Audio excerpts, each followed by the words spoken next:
All right, what's up, everybody? Long time no see. Sorry about the delay, but wanted to make another video, little update video, kind of explaining what's going on, where I'm at, and uh, where I'm going, basically. So, basically, this past year, it's been almost a year since I made my last video. So, um, since then, before I was active duty in the Air Force, I'm no longer. I have gotten out. I spent 12 and a half years in there. It was great, loved it, but it's no longer for me. So I have moved on to bigger and better things.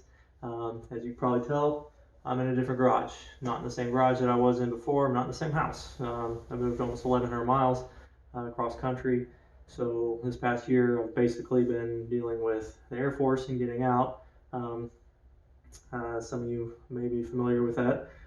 It is a process inside itself. It's harder to get out of the Air Force or the military than it is to get in the Air Force nowadays.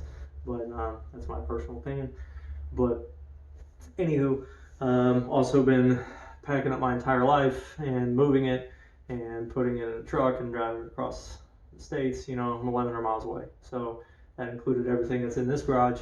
As you can probably imagine, moving a garage in the middle of a project like this is difficult. There's a lot of parts, a lot of pieces, and a lot of organizing to keep everything straight, basically. So when I get here, it's not a disaster, and I can still make sense of it. So yeah, that's what I've been doing. I'm just now getting to the point next to the holidays and Thanksgiving break and everything, and gotten to the point to where I can really invest some time out here. That's not saying that I haven't been working on this. I've been working on the car itself a lot, not necessarily the motor or the LWN specifically. We're working on the car a lot to get it in shape to where it would be, able to be trailered, 1,100 miles across the states. So I do have the motor in the car.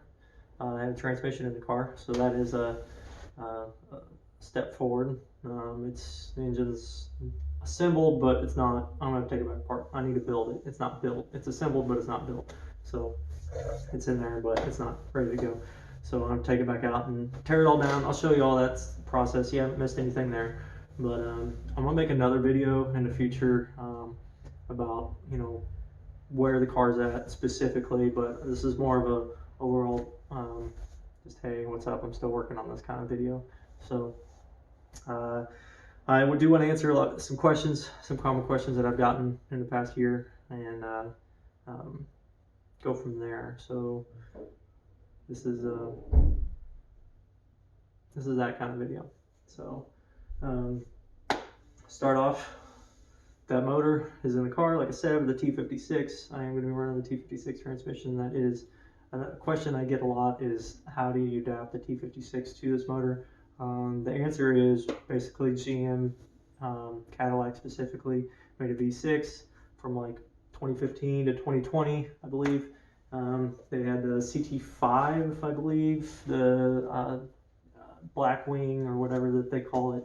They made a twin turbo V6 that has the TR6060 6-speed transmission behind it. So take that bell housing. That bell housing will bolt right up to this motor. So because this Duramax has a V6, has that same V6 bolt pattern on it, bell housing bolt pattern. So that bell housing will bolt to this motor. The big issue is clutch, trying to figure out a clutch situation. So GM didn't make a manual transmission version in the States for the Canyons and Colorados. So they only put the 6L50s in. That's the only transmission they put in these trucks. So anything other than that, you have to do some research. Luckily, the Holden guys, Australia, New Zealand, you guys over there, you have a manual transmission option in your trucks. So I'm not running that transmission. I'm not even sure what they call that transmission, that manual that they put in that trucks. Maybe one of you guys can drop it in the comments below. But I'm not running that one. I'm running the T56. But that engine and transmission combo solves my clutch dilemma. So I can use the flywheel and pressure plate and clutch disc. Well, not the clutch disc. Flywheel and pressure plate will bolt up to this motor, but the transmission in your guys' truck has like a 10 spline input shaft on it, and this has a 26 or 28 spline. I think it's 26 spline. Excuse me. On this. So I will just have to use a clutch disc, the appropriate diameter clutch disc from something. Actually, I have one. I'm going to show you that in a future video. I have all the parts. I have all those parts that's sitting on the shelf right over there. I'm going to show you that in a future video and explain all those part numbers and whatnot that I'm getting. So stay tuned for that. But it is possible, the T56 swap in this. If you want to put full drive, whatever, transfer case, you know, you can, there's plenty of companies out there that make adapter kits for transfer case to T56 or TR6060. So you can investigate that. Just a quick Google search will get you that answered. As far as the 6L50, 6L90 swap, the 6L90 will bolt into a Canyon. Definitely. Will bolt right in. Not really bolt right in. You have to get the QuickTime bell housing, which I've showcased to you all in a previous video. Go back a couple videos and you can find that and look at those parts and everything you're going to need for that. So it will bolt in. I have a transmission sitting on the shelf over there. I haven't put it in my truck because it's my daily driver, and I'm not going to pull a transmission out of it because the 6L50 that's in it right now is working just fine, and it's got almost 100,000 miles on it. So why would I pull it out and swap in a 6L90? I'd love to. I really want to. I still want to, but it's my daily, and it's the only vehicle I have right now, so I'm not going to do that. Maybe in the future, when I get time and not reliant on one vehicle, I can do that for you guys. But I say that it's possible because it'll physically bolt up. I'm not 100% sure on the tuning side of it, and the TCU and the ECU communication. Haven't delved down that road yet. That's what's really got me on the fence of whether or not I want to do that right now. Like I said, I can toss it in there and it'll work. Physically, you know, it'll work, but electronically, not so sure. All I know is the 6L50 and the 6L90 use the same transmission controller, the TCU. It's in the transmission itself. It's, you drop the pan, there's a TCU right there, and it'll swap between the 6L50 and the 6L90. I believe it's the same part number, but don't quote me on that. I haven't delved down that road yet, but to my knowledge, it's the same. So you should be able to take a 6L50 transmission controller, put it in a 6L90 transmission, and you probably won't even have to do any tuning. You will have to do tuning because it's a new transmission, and you're gonna have to do some relearns and stuff like that. But to my knowledge, because the TCU, all it needs is from the ECU, the only information it needs is how much power am I making, what's the torque, and what's the RPM. It's really the only thing that the TCU really needs. It has some other data that goes in between there, fluid temperature and stuff like that, but regardless, that's the only stuff it really needs to get it operational, to my knowledge. I haven't, like I said, delved down that road yet. I haven't done the swap, so I can't really speak to it, but from my interpretation and what I'm expecting when it does come time to me doing that swap, that's one of the problems I'm going to have to solve when I get there. So shouldn't be a problem though. As far as the 8L90 swap goes, I mean, I'm not interested in doing one. I haven't really done the research on how to do it. The full-size van, you know, you guys know, they put the 2.8 Duramax in the full-size vans. So if you find one of those, the only transmission they put in those is the 8L90. So if you find that vehicle, it's in a junkyard or whatever, or on eBay or something, you pull it, that transmission, that will physically bolt right up to the Duramax. So solves the mechanical bolting up part. You know, if you wanted to put a transfer case on that, you know, same with the 6L90 and 6L50, you know, if you guys wanted, or 6L90, if you guys wanted to put a transfer case on that, it's not a big deal. Just find one out of a full-size truck or something. But the 8L90, yeah, I don't know. I do know that in the ECU side of things, in the ECU in this truck, or in my truck, it has a drop down for an 8-speed transmission. It's got, you know, 7th and 8th gear, and there is an option. So I don't know if this computer can just right now, the 7th and 8th gear in my tune that's in my truck right now is maxed out. You just max out the settings and it doesn't even use it. So if I put an 8-speed in there, do I just make those numbers appropriate for the 7th and 8th gear, or do I have to do more than that? I'm assuming that you would have to swap the OS to a van OS into your ECU. You have to take the ECU out of the van, or the OS, the software, out of the van ECU and put it in your truck ECU to make it work. I would assume that's what you would have to do, and that's the route I would start with, but I don't know. The problem with doing that is you're not just getting the ECU, you know, tune out of the van and putting in your truck. You're getting the ECU communicates with the body control module, the BCM, and you're putting that in your truck. So you're not just getting the engine and putting in your truck, you're getting the whole vehicle communication and putting that into your truck. You'd have to swap everything over, which would be a nightmare first off. But I like I said, I don't know if it's possible. That's somebody that has more of a software engineering degree could probably answer that question better than I could. I'm not going to intend to do that because, in my personal opinion, the 8-speed is a worse transmission than the 6-speed. Yes, 2 more gears theoretically is beneficial, but the reliability of the 8-speed and the complexity of the swap really deter me from doing that. So I know a lot of you guys love the 8-speeds, and you know that's your opinion too. That's great. I'm not gonna sit here and argue that. You know, me personally, I've had 0 problems with my 6-speed, and my friends and families, they have cars with the 8-speed in there, and they've had issues with theirs.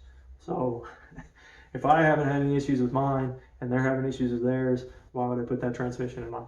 That's just my personal experience. You know, I'm not saying it's a bad transmission by any means, but all I do know is GM made the 6-speed for what, 10, 12 years, and then they made the 8-speed for 4 or 5. So I don't know. And then they switched to the 10-speed. Regardless, anyway, long story short, that's my opinion, and that's where we're at with that. So next questions I get are not necessarily the LWN specifics, but some of it is, but it's more diesel fundamental questions, I guess. A lot of guys ask me about turbos, swapping turbos on their trucks. If they put X turbo, Y turbo, Z turbo, whatever on there, what's it going to do? Are they going to do tuning? Are they going to make more power? Yada yada, and all this. There's only one company I know of that's out there that's claiming you can put their turbo on your truck without tuning. So not going to name names. I'm not out here trying to, you know, bash anybody or anything or promote anybody. I'm not doing either or. So, but you can do the research on that and find out who I'm talking about. But the turbo that I have, the Garrett turbo, is you definitely have to do tuning on it. You can't just drop that thing in there and expect it to work. You will have to adjust the boost tables. You will have to adjust the vane position tables. Otherwise, if you run it on the stock tune, the turbo is going to surge. You're going to run it in a surge, and it's going to be chirping at you. And if you watch my first video when I first put this thing in there and I made that pull, you can hear it. That's the turbo surging like crazy, because that was the first pull I made on it and realized, oh man, I need to turn this thing down because it's making a lot more boost. It's not making more boost. It's making boost sooner than what the turbo is capable of. So anyway, so yes, you can there is a company out there that makes that, and they say that, but you have to just, in general, it's best if you're going to spend the money on a bigger turbo, an upgraded turbo, just tune it. You know, EFI Live, HP tuners, you know, it's cheaper than buying a tune from somebody generally. Depending upon who you're getting it from. You know, if you're buying some Chinese back alley tune from Joe Bob down the road, or, you know, whoever across overseas, then it's probably, you know, cheaper. It might be cheaper than EFI Live, but just buy EFI Live or HP tuners or whatever. HP tuners is cheap. You know, it's probably half the cost of what a tune is, and and you could learn something along the way. You know, you can't really, I mean, you could screw it up, but you know, as long as you just follow the fundamentals, you know, you don't have to change every single thing in the tune. There's only like 5 or 6 tables you really got to mess with to make more power. You know, there's some little tidbits that you can make it more user friendly and more drivable. And you know, if you want to get rid of the dead pedal and stuff like that, you know, you can do that. You can learn all that stuff, but that's not LWN specific. That's more diesel fundamental specific, or generalized, I should say. So a lot of these questions aren't really LWN stuff. It's general diesel tuning stuff. So, and I guess the next question I get is, you know, if I put this bigger turbo on my truck, how much power is it going to give me? How much power am I going to make? Well, you're not going to make any more horsepower. Turbos don't make horsepower. Adding more air into an engine isn't going to make any more horsepower. You know, adding fuel is where your horsepower comes from. So you got to add fuel. That whole tank that you go out and, you know, spend 60, 70, 80 bucks on wherever you're from, that, you know, that's what makes horsepower. The air stuff that's free comes out of the air. You know, you can just pull it out of the air, thin air, and shove it in your motor. That doesn't make any horsepower. Of course, that's how it works. That's how the government works. But anyway, you can add more air all you want, and it's not going to make any more horsepower. You got to tell the ECU to command more fuel, to inject more fuel, to make more horsepower. If you add a turbo on there and you're making more horsepower without adjusting the tuning, then your tune was limiting you on making horsepower from before. So now that is a case where adding a bigger turbo would make more horsepower, but in the LWN's case, and looking at the factory tune and what it's capable of, adding the Garrett or whoever's turbo onto this motor isn't going to make you more horsepower because the tune isn't limiting it, if that makes sense. The tune isn't limiting the turbo, if that makes sense. From asking, it's the stock turbo. A stock turbo can flow 27 pounds per minute of air. 27 pounds per minute of air. So at stoichiometric, 14.5 to 1, you should be able to make 270 horsepower.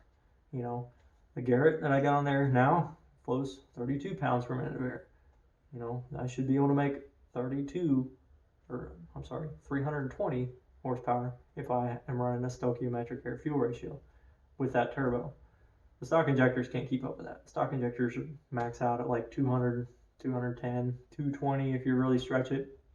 So the problem is with the factory injectors, are pretty, from the factory, from GM, they're default pretty stretched out. So there's not a whole lot of headroom. There's 0% you can go up as far as fuel pressure. There's 2 ways to make an injector flow more. You can raise the pressure, or you can stretch out the on time. You can make it open for longer, and that'll obviously add more fuel. So can't really increase the pressure as you start increasing pressure anyway, because the things from the factory set to around 29,000 psi fuel pressure. You know, you start getting into 30 plus psi, 30,000 psi of fuel pressure. You might have reliability issues with your injectors opening and getting stuck, and maybe not getting stuck. But anyway, you're gonna have injector issues, and it's not gonna run right. So it's not designed to run that much pressure. So not saying you can't do it. I'm just saying the reliability of it is you're going to reduce the life expectancy of those injectors if you run them at a greater fuel pressure. So I'm not interested in doing that. So the only other way to add fuel is to open them for longer. The problem with that is the way a diesel engine works. The fundamentals of a diesel engine is the piston has to be nearly at the top of the cylinder for that fuel, because you don't want to inject the fuel into the top of the piston. You want to inject it into the bowl of the piston, not in the top of the piston, in the bowl of the piston. So if that piston's down the hole a little bit, or halfway down the hole, you don't want to start injecting fuel. No. Because then that stuff's barely even burning. You're going to have so much soot and everything, like whatever, long story. But you want to get it into the bowl, because if that piston comes down the hole a little bit, you got the fuel injector spraying in a cone pattern, If the piston comes down a little bit, now you're spraying, that cone pattern is going to hit the lip of the bowl in the piston, and it's going to burn it off.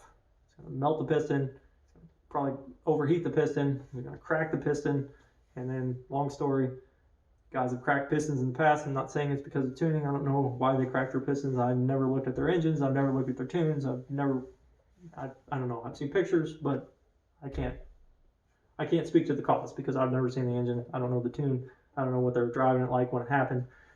Whatever. Long story short, but if you inject fuel past the bowl or on top of the piston and not inside the bowl, then you're going to have those issues. You're going to burn pistons and, like I said, crack pistons and all that fun stuff. So, but that goes on both sides of the spectrum. That's piston coming up on the compression stroke. Don't start that injection too soon because it's going to spray on top of the piston and not into the bowl. And then same way, after the piston comes to the top dead center and starts coming back down on the power stroke, you don't want to be chasing the piston down a hole while you're still spraying fuel. You don't want to be doing that. Like, you can a little bit, but you have this window of when you can start spraying fuel and when you can stop spraying fuel, and that's it. That's how much time you have, because the piston's only in that window for X amount of time. And as you start raising your RPMs up, the piston speed goes up because it's spinning faster. That window gets really, really short as you start doing that. So you got to be mindful of that. And there's calculators out there, you can figure it out.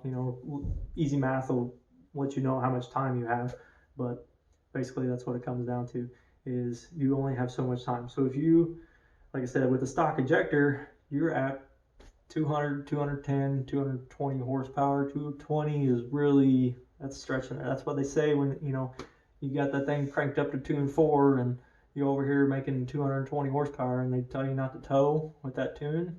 It's because this thing's this wide. This injector pulse width is this wide, and they don't want you pulling up a mountain like that. Like, you can make a blast down a drag strip with it. It's fine. It'll probably last. I wouldn't do it every day, but yeah, you probably make a rip on it, but I wouldn't drive like that. Not when 2 and 4 with the pulse width this wide, and it's not reliable. And you're gonna, like I said, you're gonna have piston issues. You're gonna overheat the thing, and you're gonna have problems.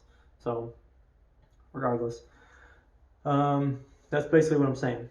So the only way to get more fuel in there is to swap injector, put a different injector out there. Extra G makes a 30%, they make a 60%, they make a 100% over injector. So what that means is basically you take the stock horsepower level and you add 30% to that, you add 60% to that, you add 100% to that, and that's how much power you can make.